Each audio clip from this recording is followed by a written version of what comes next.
The Marriage Stone by Josephine Darcy. Chapter 74. The Setting Sun. Anna Granger shuddered violently as she woke with a start, momentarily disoriented when she realized she was slumped in a most undignified manner in her office chair.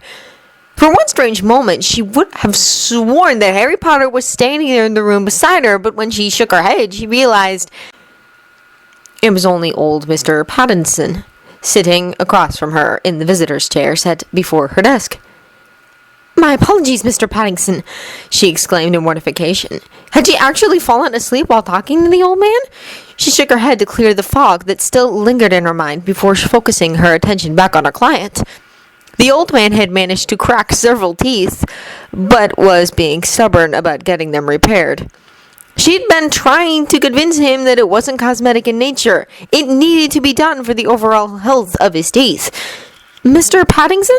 she said again when she realized that the man had not answered her. Frowning, she stared at her client. The old man was slumped in his chair, apparently as deeply asleep as she had been only moments ago. Frowning, Anna rose from her seat and moved around her desk, reaching out to shake the old man's shoulder. When he did not stir, she shook him again, harder. He slumped forward, and she barely managed to catch him before he hit his forehead on her desk. "Mr. Paddington!" she cried in alarm, setting the man back in his seat. She shook him again, roughly this time, as she called his name. Alarm washed through her when she still got no response. Holding the man in place with one hand, she struck the intercom button on her phone. "Lisa! Something is wrong with Mr. Paddington. I need some help in here!" When her secretary failed to answer, she struck the button again. "Lisa!" she called urgently. Though evening, it was still too early for her secretary to have gone home. Their offices stayed open until 8 that evening.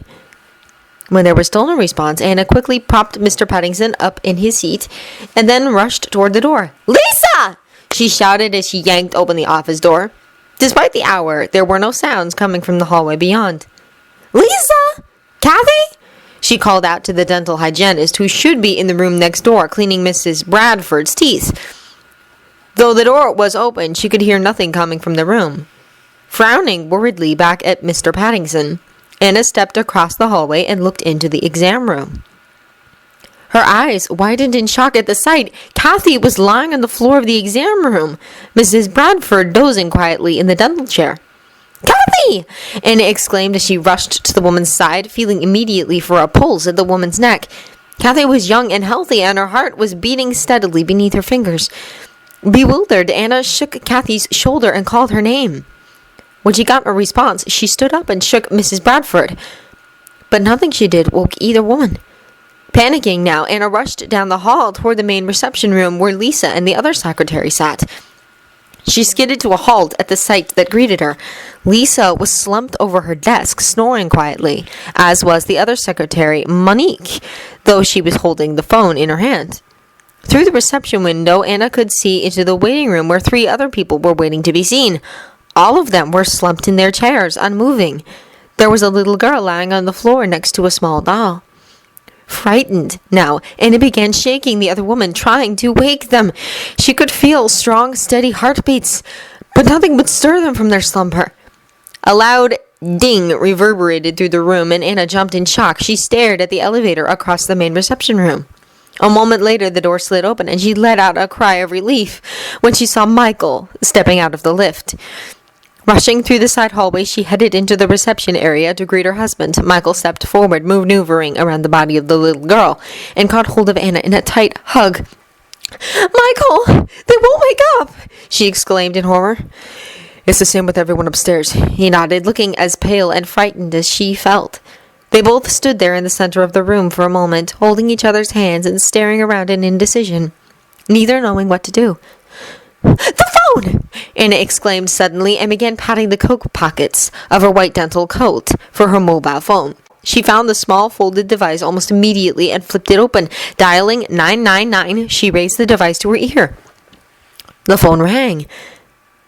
And rang. She stared uncertainly into Michael's eyes as it continued to ring.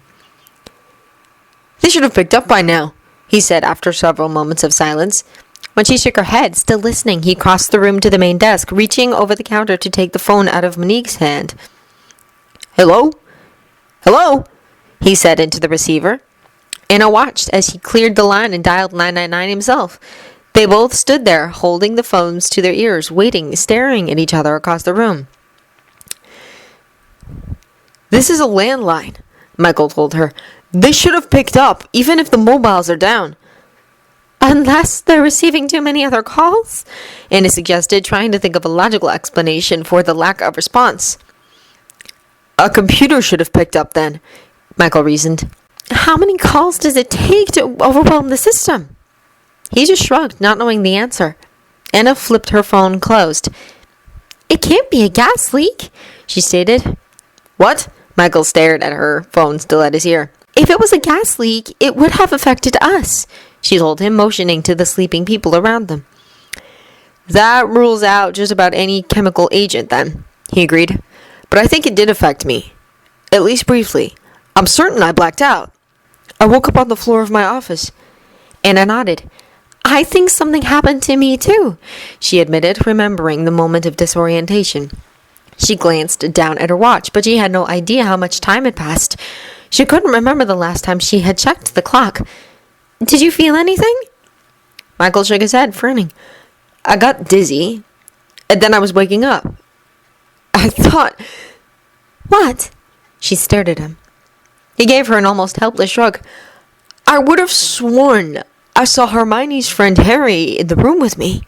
Just for a second. But I'm certain I heard his voice." Anna nodded. "The same thing happened to me. Just for a second, I thought I saw him." They stared at each other, both trying to figure out what this might mean. Anna knew there was only one logical explanation, though she hated to apply the term logic to it. If this wasn't some sort of chemical or gas leak, it had to be magical. "Magic, then," Michael whispered, as if loath to say the word. They were both so careful about never saying anything of that nature outside the safety of their own home. Hermione might live in the wizarding world, but they did not. People who spoke about magic were not looked upon favorably. They were both fascinated by the subject, but knew enough to keep their professional lives very separate from the topic. "That still doesn't explain why we weren't affected," Anna reasoned. "We have no protection against spells." "Unless Hermione or Dumbledore did something to us," Michael suggested. "What if they've cast some sort of protection incantation on us? Hermione said something about wards to protect our house." "I suppose it's possible," Anna agreed. She frowned then. "Is this an attack then?" They both turned to stare in dread at the now closed door of the elevator. They were on the second floor, but anyone attacking the building would probably enter through the main floor of the office building. "It's been at least 10 minutes, Michael reasoned. "If this was an attack, wouldn't someone have come up here by now? Or those wizard police? They would have responded as well." Anna nodded in agreement, but she could see by the look in Michael's eyes that he was not even remotely certain of what he was saying. She wasn't either. They both stared at the elevator. Michael set the phone back down on the hook. "We can't stay up here," he said at last. "There's always a police officer on duty at the end of the street. He can use his radio to call for help since the phones aren't working."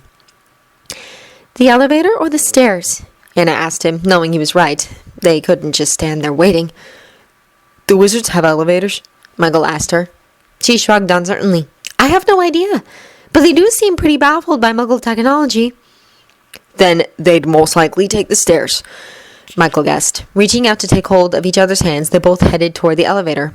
Anna pointedly looked away from the little girl lying on the floor. Her heart was pounding as they waited for the door to slide open again. It did so immediately, indicating that no one else had called for the lift. Stepping into the elevator, Anna pressed the lobby button. As the door slid shut, they both heard the faint sound of Rod Stewart singing over the elevator speakers. Michael squeezed her hand as the lift came to a stop. A moment later, the door slid open, and the two of them stiffened, staring out at the main lobby beyond. Slumped against the far wall of the lobby was the familiar shape of the janitor, his mop lying on the floor beside him. No one else was in sight. Cautiously, Anna and Michael stepped out of the elevator and turned their attention toward the glass entrance doors that looked out upon Tooley Street. There was no movement at all beyond the glass. For a moment, Anna thought that the cars lining the road were frozen in place, but a second glance revealed they were simply not moving. Several, however, had crashed into one another. She could see the small, crumpled fender of a small red Nissan smashed into the back of a larger delivery truck. Michael's hand tightened on hers. Nervously, the two of them made their way toward the glass doors, pausing only briefly before pushing them open and stepping outside. It was evening, though at this time of year it would be at least another hour or so before the sun set, so the sky was bright enough. Tooley Street was typically busy in the evening. Cars jamming the road, pedestrians walking up and down the sidewalks as people made their way home from work or shopping. But nothing was moving in either direction. There were men and women lying on the ground, sprawled in undignified heaps everywhere they looked. The crumpled Nissan had a woman behind the wheel, slumped over the steering column. Anna thought she could see blood on the woman's forehead, as if she'd cracked her head against the windshield. Across the street, she could see a young lady lying on the ground next to a pram, which had been stopped from rolling into the street by the street lamp it had smashed into. At the far end of the road, the enormous front window of a Tesco had a mail truck sticking out of it. Anna thought she saw the shape of a man lying beneath the back wheels of the vehicle. "It's the entire street," she stated unnecessarily, keeping her voice low. "Do you hear any traffic?" Michael whispered back. She listened. London was a noisy city. She should have been able to hear the traffic from the numerous roads all around them. It wasn't silent. The cars on the street in front of them were still running, their engines idling. In many directions, she could hear the various wails of car alarms, but she couldn't hear the sound of anything moving. "Maybe it's the entire block," she told him, shaking now. Unable to just stand there, she moved toward a large man lying on the ground nearby, pressing her fingers to his throat. His pulse was beating strong beneath his skin, but no matter how hard she shook him, she got no response. Copying her actions, Michael moved toward another fallen form, getting the same results. Anna stared for a moment at the woman crumpled over the steering wheel of the Nissan before making up her mind. She ran across the street and pulled open the car door, reaching in to touch the woman's throat. Her heart was still beating as well, though this time it was a bit more sluggish. There was indeed blood dripping from a large gash in her forehead. Despite the pain such a wound must have caused, the woman did not respond when Anna shook her. Glancing around, she saw that Michael had moved to the pram and was checking the form of the small baby inside it. Seeing Anna's worried stare, he nodded to her. "He's alive." "So is she." She nodded toward the woman in the car. Frowning, Michael pulled the pram away from the light post and pushed it off to one side into the shelter of the little bakery. He then grabbed hold of the mother's arms and dragged across the sidewalk and settled her next to the pram. Anna frowned. "We can't just leave the baby there." The very idea felt wrong. Michael pointed down the street.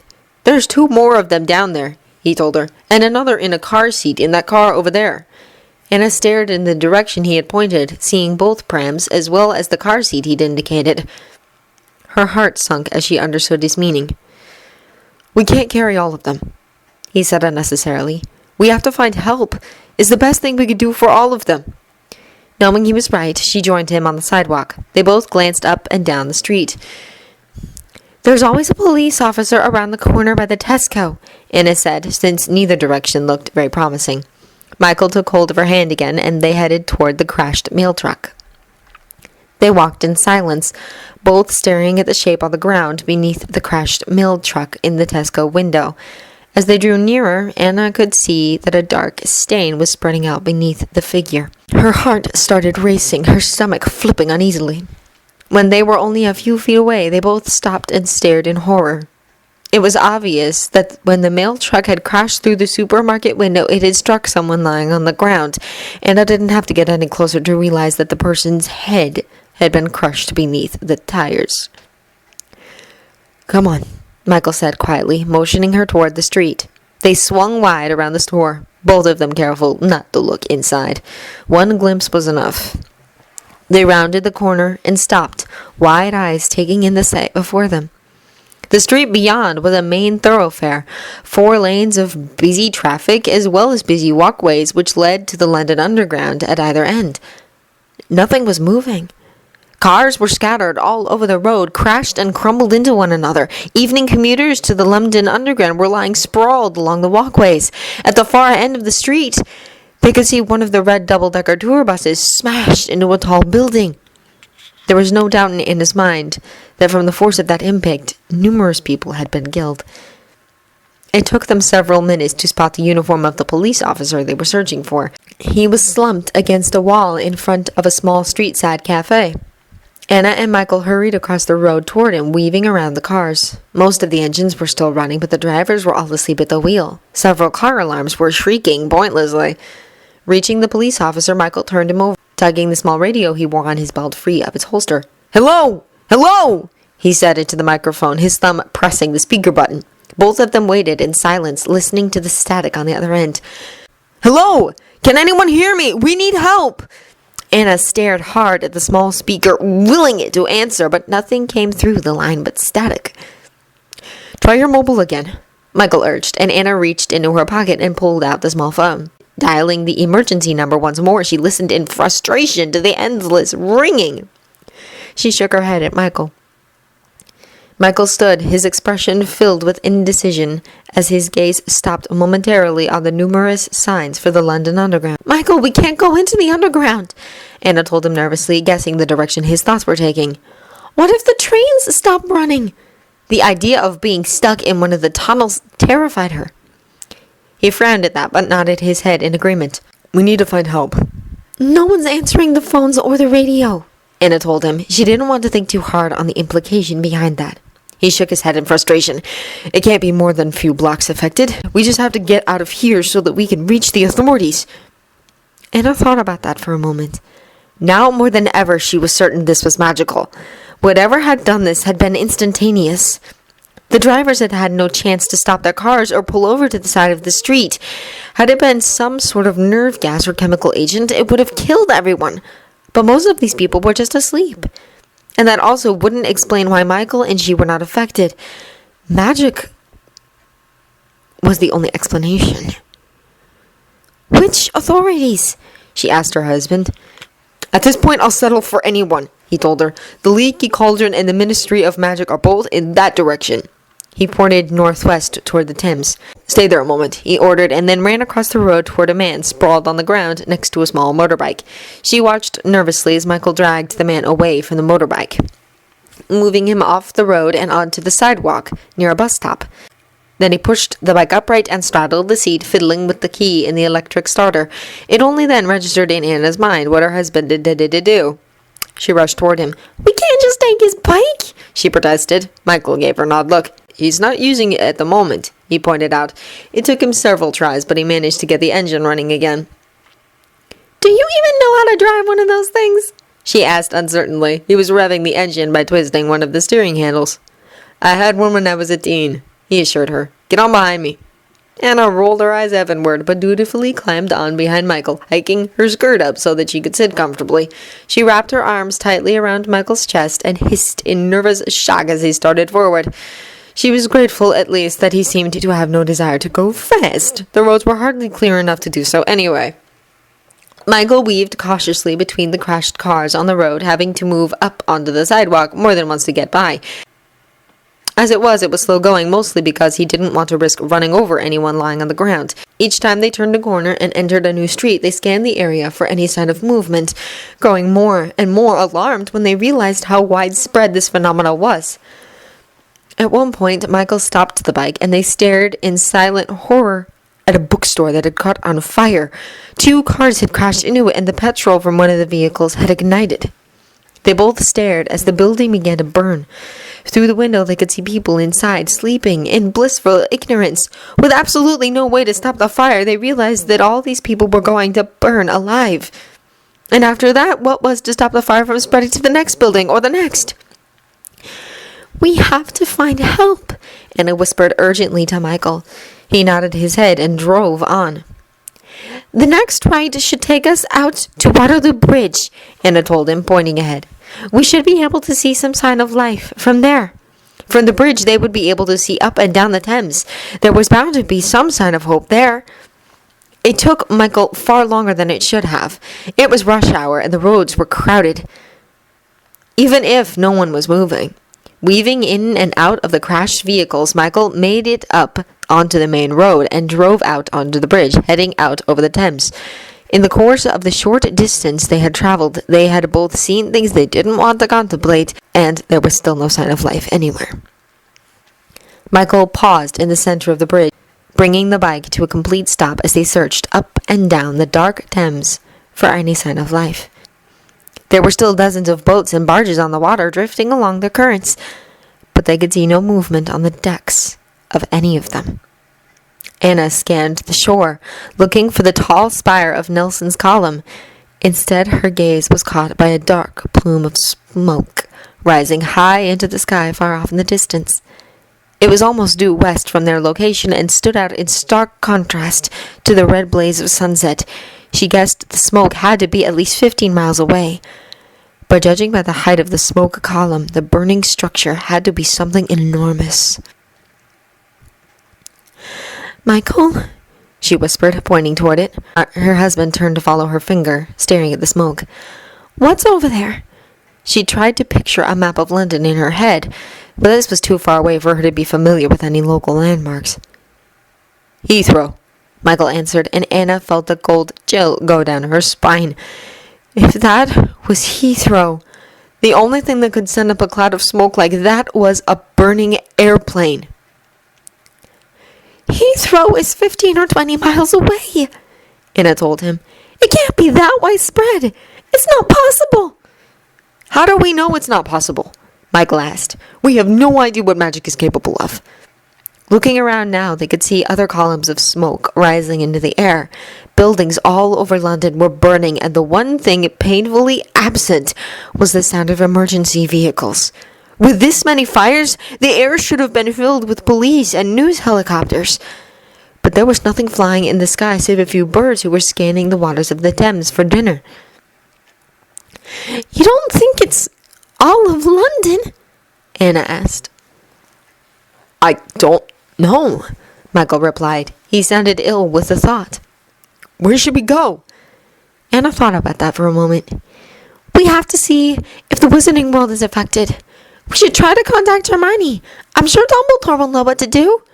"Do you remember how to get into the Ministry?" Michael asked her. Neither of them had ever been there before, but Hermione had described it to them in one of her letters. Anna closed her eyes briefly, trying to picture her daughter's written words in her head. "She said something about a phone booth with a magical receptionist. I don't remember the number you're supposed to dial, however." "That Tom chap in the leaky cauldron is nice enough," Michael suggested. "I'm sure he'd bring Hogwarts for us if we asked." Anna nodded in agreement. Out of the corner of her eye, something caught her attention, and she looked eastward down the Thames, past the familiar shape of St. Paul's Cathedral. Further downriver, she could see a dark flock of birds rising into the sky, flying toward them. Noticing her stare, Michael turned to watch them as well. For several long minutes, they just watched as the birds drew closer and closer. When they neared the bridge, they banked in formation and turned northward, flying away from the Thames.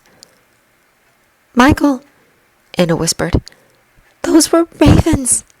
They came from the tower." Michael shook his head. "They can't be. All the ravens at the tower have their wings clipped so that they can't fly away. It's just a coincidence." She hoped he was right, even if it was little more than a myth. It struck something decidedly British inside her and chilled her to the bone.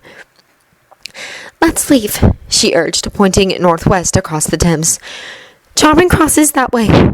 We should try to get there before nightfall."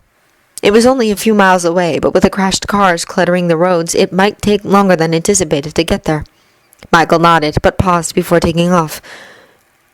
"What if they're all asleep as well?" he asked softly, and Anna shuddered. The thought had crossed her mind already. What if there was no one in London to go to for help? "Then we'll go to Hogwarts on our own," Anna decided. "Whatever has happened, it has something to do with Harry Potter. We both saw him. We'll get answers at Hogwarts." Michael revved the bike engine and started off again down the long stretch of the bridge. He took a left down the Victoria Embankment, following the Thames all the way to Northumberland Avenue. The road was lined with crashed double-decker buses, many smashed into buildings, some lying on their sides along the roadway. Michael paused before heading down the main road, glancing briefly over his shoulder at Anna for confirmation. She wasn't certain she really wanted to see what was up ahead, but she nodded anyway. They could take the side streets to Charing Cross Road, but it was harder to get past the smashed vehicles on the narrow side roads. Slowly, they drove forward, each trying to keep their eyes focused ahead instead of on the accidents all around them. It didn't take them long to reach the center hub at Trafalgar Square. There, Michael stopped the motorbike, and they stared in silence at the sight before them. The tall spire of Nelson's Column was as beautiful as ever, the carved lions still gazing proudly out in all directions from the enormous fountain. But beyond that, the sight was alien to both their eyes. Bus after bus crashed into one another or smashed into the traffic risers that kept vehicles from approaching the memorial. There were hundreds of men, women, and children lying about on the ground, several bodies floating in the water of the fountain itself. Policemen, tourists, evening commuters. As far as the eye could see, there were people lying unmoving throughout the entire square. "Let's go, Michael," Anna whispered, horror-stricken by the sight. Michael just nodded weakly and began to maneuver the bike through the throng of disaster, weaving around bodies and automobiles. Anna knew that most of these people were only sleeping, but so many of them were dead. When the others woke up, what would they think? Lying all this time beside loved ones who had passed away in their sleep. It didn't take Michael long to make his way down a few side streets to Charing Cross Road. The old buildings lining the roadway had become familiar to the two of them over the last 6 years as they took Hermione to the Leaky Cauldron, so that she could buy her school supplies in the magical world beyond the back alley. They passed banks, theaters, and restaurants. Anna shuddered when she glanced through the front windows of a well-known noodle house. It was crowded with diners, all lying face first on their tables, insensate to the world around them. And then up ahead, something moved. Michael slowed the bike, both of them staring at the sight before them, not certain they were really seeing what they hoped they were seeing.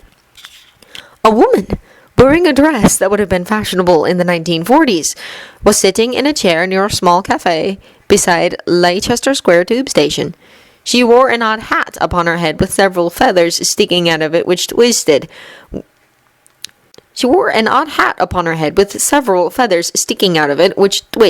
as she looked around in curiosity. But the most telling sight was the long, familiar-looking stick she held in one of her hands. Anna wanted to say she looked harmless, but they both knew better than that. The woman was obviously a witch, and they were far from harmless. Nonetheless, Michael drove slowly toward her. This is what they had been looking for, after all, even if they did not know who this woman was.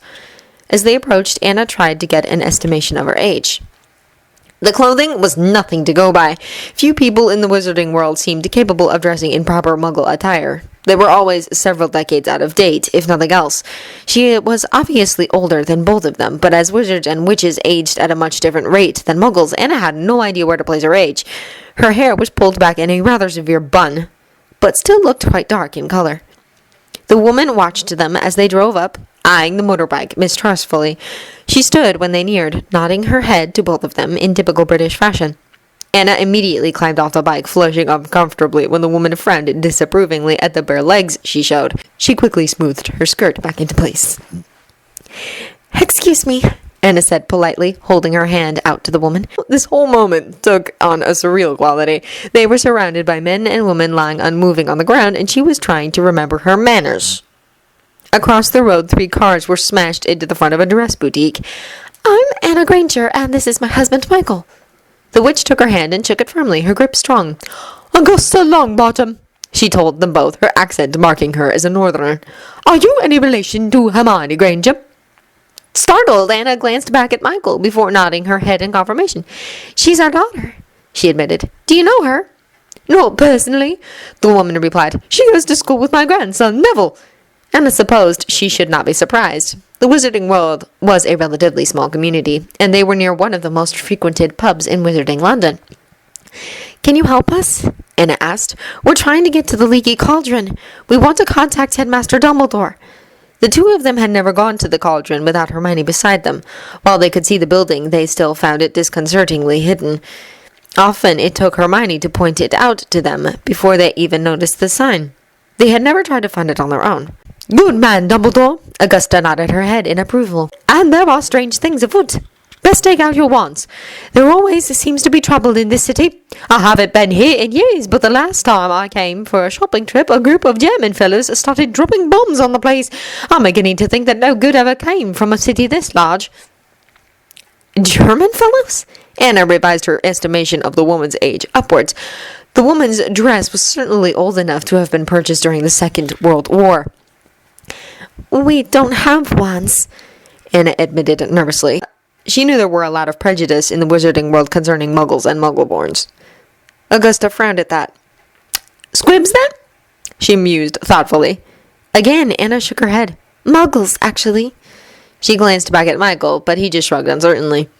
Augusta snorted at that and motioned to the people lying on the ground.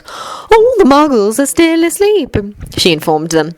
"It is only the magical folk that Potter has managed to wake up. You must be squibs. Lots of them grow up believing themselves to be muggles."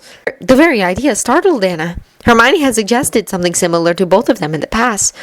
Both Anna's and Michael's parents had died young, and neither of them really knew much about their ancestry. She supposed it was possible they had some magical blood somewhere in the bloodline. It would certainly explain why Hermione was as powerful as she was. "Do you mean Harry Potter?" Michael asked from his seat on the motorbike. "Do you know what has happened, then?" "Only one Harry Potter," Augusta informed them both. "You must have had his voice when the spell was broken." They nodded, surprised that their experience had not been unique.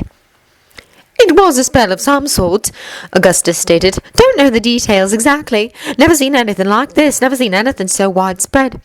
But I know a counter curse when I feel one, and it was Potter that cast it and woke me up. A true king, and no mistaking." "King?" Anna asked in surprise. She knew the wizarding world treated young Harry like some savior, calling him the boy who lived. But this was the first time she'd ever heard anyone call him a king. Augusta pursed her lips thoughtfully at that. "You wouldn't know about that living in the Muggle world," she remarked. "Wouldn't know about Stonehenge. Well, there's no helping that. You had both best come along with me to the Leaky Cauldron. If there are Death Eaters about, the safest place for the two of you will be Hogwarts. Hop off that mechanical contraption, young man, and walk beside us. I have no intention of riding in one of those Muggle machines." Michael quickly turned off the engine, kicking the motorbike's stand down before climbing off of it. He joined Anne, taking her hand before offering his arm to the old woman. She huffed at him, but took his arm, nodding in satisfaction at the courtesy. Anna couldn't help but find it odd that the reality was the two of them were relying on her for protection. If Death Eaters were around, the witch would be the only one of them capable of defending them. Michael gave her a reassuring smile, and she nodded in understanding. At least they knew the wizarding world was still standing. With that hope in mind, they headed it down Charing Cross, toward the Leaky Cauldron.